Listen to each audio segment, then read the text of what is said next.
Révélation du rapport de l'arbitre de la finale de la Supercoupe d'Espagne et de la durée de la suspension de Frenkie de Jong. Rafinha répond à Pérez et confirme sa domination dans le Classico.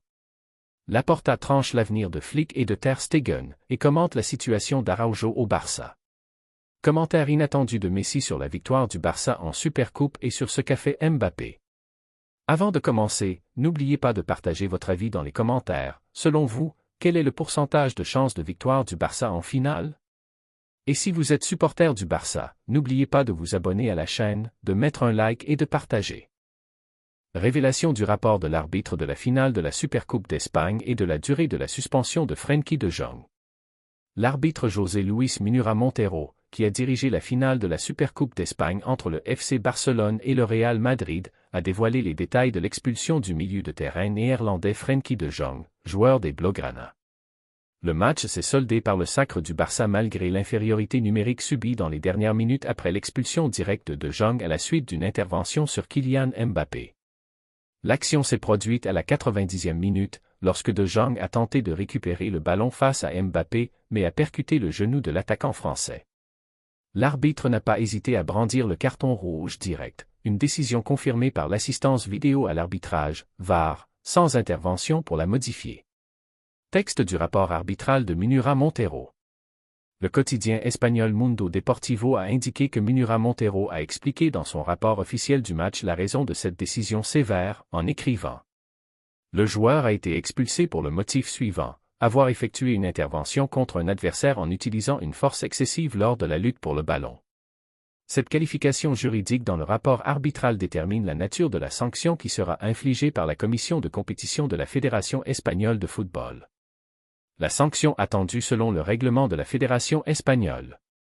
Conformément à l'article 121 du Code disciplinaire relatif à l'expulsion directe, Frenkie de Jong encourt une suspension d'au moins un match. Étant donné que l'intervention a eu lieu lors de la lutte pour le ballon et n'a pas entraîné de blessure grave à l'adversaire, le comité devrait se contenter d'appliquer la sanction minimale.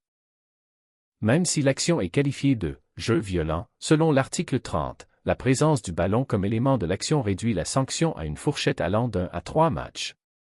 Et comme l'incident n'a causé aucune blessure, la tendance est à une suspension d'un seul match. Les matchs que manquera De Jong. Selon l'article 56 du Code disciplinaire, la suspension résultant de la Supercoupe doit être purgée lors des matchs officiels suivants de l'équipe, quelle que soit la compétition. En conséquence, la situation de Frenkie de Jong sera la suivante. Absence en coupe, De Jong ne pourra pas participer au prochain match du FC Barcelone contre le Racing de Santander, jeudi prochain, en 16e de finale de la Coupe du Roi. Retour en Liga, le milieu de terrain néerlandais sera disponible pour l'entraîneur lors du match de l'équipe contre la Real Sociedad dimanche prochain à Anoeta, dans le cadre de la Liga. Rafinha répond à Pérez et confirme sa domination dans le Classico. Le Brésilien Rafinha Diaz continue d'écrire de nouveaux chapitres de brillance sous le maillot du FC Barcelone, après avoir conduit son équipe au sacre en Supercoupe d'Espagne à Jeddah, confirmant qu'il est l'un des joueurs les plus influents du Classico ces dernières années, et même le favori du président du Real Madrid lui-même, Florentino Pérez. Rafinha, élu homme du match de la finale, a été la clé du titre barcelonais en inscrivant 2 buts décisifs face au rival historique, confirmant sa nette supériorité contre le Real Madrid sous la direction de Hans Flick. L'ailier originaire de Porto Alegre a remporté tous les classicos disputés avec l'entraîneur allemand, inscrivant 7 buts en 5 rencontres, des chiffres qui illustrent son impact décisif lors des grands rendez-vous. Rafinha répond à Florentino Pérez. Florentino Pérez ne cache pas son admiration pour le Brésilien, ayant déclaré à plusieurs reprises dans son entourage proche que Rafinha est son joueur préféré du Barça, devant même de jeunes talents prometteurs comme Lamine Yamal et Pedri. La finale de la Supercoupe est venue donner une nouvelle crédibilité à ses propos, après que Rafinha a été le héros du titre ajouté à l'armoire à trophées du club catalan. Depuis l'arrivée de Hans Flick, Rafinha est devenu un élément indispensable du dispositif barcelonais. Il a disputé 5 classicos, les a tous remportés et a presque toujours figuré sur la feuille de match, à l'exception de la finale de la Coupe du Roi. Il a marqué lors de la victoire historique 4-0, inscrit un doublé en finale de la Supercoupe la saison dernière, récidivé avec un doublé en Liga, avant de conclure la série par un nouveau doublé en finale à Jeddah. Flick a salué son joueur après le sacre, le considérant comme son prolongement sur le terrain, déclarant Il a une mentalité exceptionnelle, il est très dynamique et a un impact direct sur l'équipe. Il a manqué une occasion puis en a marqué une autre, ce qui lui a donné confiance. Il transmet l'enthousiasme sur le terrain.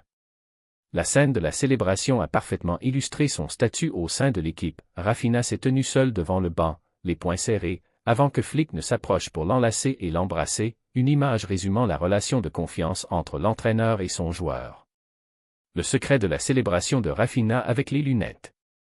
Le Brésilien a célébré à sa manière en portant les lunettes porte-bonheur, devenues une marque de fabrique lors des moments de sacre, avouant avec le sourire. Je les adore, il y a peut-être un peu de superstition. Les chiffres de Rafinha prouvent que cela va bien au-delà de la chance. Après une saison exceptionnelle avec 34 buts et 24 passes décisives en 57 matchs, il a poursuivi cette saison sur sa lancée avec 11 buts et 4 passes décisives en 17 rencontres, avec une nette amélioration de son ratio de buts, passant d'un but toutes les 137 minutes à un but toutes les 100 minutes. Son récent éclat l'a replacé sur les radars de plusieurs clubs européens qui avaient tenté de le recruter lors des précédents mercatos, mais Rafinha reste attaché au projet du FC Barcelone, réaffirmant son ambition permanente de remporter des titres. Après avoir reçu le trophée de meilleur joueur, il a déclaré « Porteur ce maillot signifie gagner des titres, et nous nous battrons toujours pour eux. Il y a toujours une marge de progression. » Ainsi, Rafinha continue de consolider son statut de leader du Barça sur le terrain, d'arme décisive dans le Classico, de joueur en constante évolution, au point de devenir un cauchemar pour le Real Madrid et le favori de son président. Laporta tranche l'avenir de Flick et de Ter Stegen, et commente la situation des Araujo au Barça. Joan Laporta, président du FC Barcelone, s'est exprimé sur l'avenir de l'entraîneur Hans Flick et a dévoilé la situation du gardien Marc-André Ter Stegen au sein du club catalan pour la période à venir. Le Barça traverse une période exceptionnelle après avoir remporté la Supercoupe d'Espagne, à la suite de sa victoire contre le Real Madrid, 3-2, lors du match disputé dimanche dernier à Jeddah, en Arabie Saoudite. Dans des déclarations rapportées par le journal Marca, Laporta a affirmé éprouver un grand respect pour Flick, soulignant que l'entraîneur allemand poursuivra son aventure avec Barcelone pendant de nombreuses années. Flick est parvenu à transformer clairement l'équipe, en menant le Barça à la conquête de 4 titres, la Liga, la Coupe du Roi et la Supercoupe d'Espagne à 2 reprises. À propos de l'avenir de Flick, Laporta a déclaré « Hans Flick est sous contrat avec nous et restera pour de nombreuses années. Nous avons un entraîneur formidable qui a signé avec un immense enthousiasme et qui est très attaché à la ville. » Concernant la situation du gardien Ter Stegen, il a précisé « Ter Stegen est sous contrat avec nous et réalise de très bonnes performances. Nous avons un gardien remplaçant, ce qui est normal, et s'il est heureux, il restera avec nous sans aucun doute. » Laporta a également évoqué la participation de Ronald Araujo en tant que remplaçant lors du Classico, en déclarant Flick et le staff technique ont géré la situation des Araujo avec beaucoup de sensibilité afin de lui redonner confiance et qu'il revienne comme leader de l'équipe. C'était un moment très émouvant, et il est déjà revenu grâce au soutien de Flick et de ses coéquipiers. Laporta a affirmé avoir ressenti une grande joie en voyant Araujo retrouver la compétition, soulignant que les choses avancent à un rythme approprié pour que le joueur retrouve son niveau et sa confiance. Malgré les déclarations de Laporta, l'avenir de Ter Stegen reste incertain, le joueur envisageant un départ en prêt afin d'obtenir du temps de jeu et de préserver ses chances de participer avec la sélection allemande à la prochaine Coupe du Monde, prévue au Canada, aux États-Unis et au Mexique. De même, l'avenir des Araujo au Barça semble également incertain, au vu des nombreuses critiques adressées aux joueurs après le match contre Chelsea en Ligue des Champions. Commentaire inattendu de Messi sur la victoire du Barça en Supercoupe et le comportement de Mbappé. Dans un moment où les sentiments de fierté se sont mêlés au calme et la victoire à la responsabilité, le commentaire de Lionel Messi sur le sacre du FC Barcelone en Supercoupe d'Espagne a porté plus d'un message et s'est révélé bien plus profond qu'une simple félicitation passagère ou qu'une joie émotionnelle liée à un nouveau succès ajouté à l'histoire du club qui a façonné son nom et rempli son cœur. Messi, habitué à parler peu et à dire beaucoup, a observé ce qui s'est passé avec le regard d'une légende qui a vécu chaque détail de cette rivalité et qui sait que le Classico n'est pas qu'un match, mais une culture, une identité et des valeurs transmises. Messi a vu dans la victoire du Barça une nouvelle confirmation que ce club, quels que soient les changements de nom et le passage des générations, possède un esprit qui ne se brise pas. Le succès n'était pas simplement un trophée de plus dans la vitrine, mais un message clair, le FC Barcelone ne vit pas du passé et ne se nourrit pas uniquement de souvenirs, il construit son présent avec confiance et pose les bases d'un avenir à la hauteur de son histoire.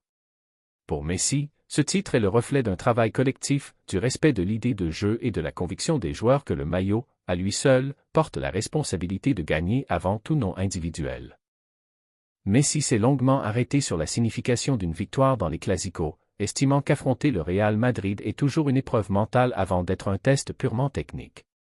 Ici, la victoire ne se mesure pas seulement au but, mais à la capacité de résister, à l'engagement et à la personnalité affichée par l'équipe dans les moments difficiles. De ce point de vue, Messi a jugé que le Barça a réussi l'examen, non seulement parce qu'il a gagné, mais parce qu'il a conservé son identité, joué selon ses principes et respecté son adversaire sans renoncer à son ambition. Mais le commentaire de Messi ne s'est pas limité au rectangle vert. Il s'est étendu au-delà du coup de sifflet final, là où certains comportements ont suscité une large polémique dans le milieu sportif. C'est alors que Messi est apparu sous son image habituelle, celle d'un leader calme, qui n'attaque pas les personnes mais défend des valeurs. Pour lui, le football est plus grand qu'un moment de colère et plus noble qu'une réaction née de la déception. Il a suggéré, dans le fond de son propos, que les traditions du jeu ne sont pas un fardeau pour le perdant, mais un honneur qui révèle la grandeur des grands. Messi, qui a connu de nombreux couloirs d'honneur, victorieux comme vaincu, sait parfaitement que ce sont ces moments-là qui forgent l'image d'un joueur dans la mémoire collective, bien plus que le simple nombre de buts. Le respect de l'adversaire, selon lui, n'a pas moins de valeur que soulever un trophée, peut-être même qu'il lui est équivalent. Car les titres s'oublient avec le temps, tandis que les attitudes demeurent, se racontent et s'enseignent aux générations futures. Dans cette logique, Messi a estimé que ce qui s'est produit après le match était regrettable, non pas parce que cela visait le Barça, mais parce que cela porte atteinte à l'image même de la compétition.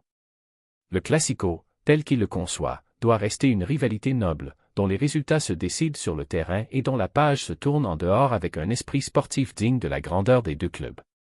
Il a rappelé que le FC Barcelone, tout au long de son histoire, a été et demeure un exemple de respect de l'adversaire, dans la victoire comme dans la défaite, ce qui renforce sa fierté d'appartenir à cette institution.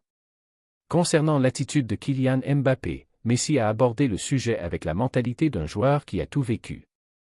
Il n'en a pas fait une attaque personnelle et n'a pas remis en cause la valeur d'un joueur talentueux, mais il a insisté sur le fait que la véritable grandeur ne se mesure pas uniquement à la vitesse ou au but, mais au comportement dans les moments sensibles. Il a laissé entendre que le grand joueur est celui qui sait perdre avant de savoir gagner, car la défaite est une épreuve morale autant que technique. Messi a considéré que ce genre de situation constitue des leçons dures mais nécessaires, surtout pour les joueurs qui portent les projecteurs médiatiques sur leurs épaules. L'exemplarité, selon lui, ne se construit pas par les mots, mais par les actes. Et chaque geste d'une grande star devient automatiquement un message, qu'il le veuille ou non. C'est pourquoi la responsabilité est ici doublée, le monde observe et les jeunes générations apprennent. Dans la conclusion de son commentaire, Messi est revenu à Barcelone avec l'âme d'un amoureux, et pas seulement d'un ancien joueur. Il a exprimé, en substance, que ce qui le rend réellement heureux n'est pas la victoire en elle-même, mais la manière, l'esprit et l'attachement aux valeurs dans lesquelles il a été formé au sein du club. Pour lui, le Barça n'est pas une équipe qui gagne aujourd'hui et perd demain, mais une école qui forme des joueurs avant de former des champions et qui enseigne le respect avant d'apprendre à marquer des buts. Ainsi s'est exprimé Lionel Messi, avec calme, profondeur et une multitude de messages indirects. Un commentaire qui ne cherche pas la polémique, mais qui remet les choses dans leur juste contexte. Une victoire que l'on célèbre, des comportements que l'on discute, et des valeurs qui doivent rester au-dessus de tout. Car le football, tel que le voit Messi, n'est pas seulement un jeu qui se joue avec les pieds, mais une culture qui se construit avec l'esprit et se préserve par le respect.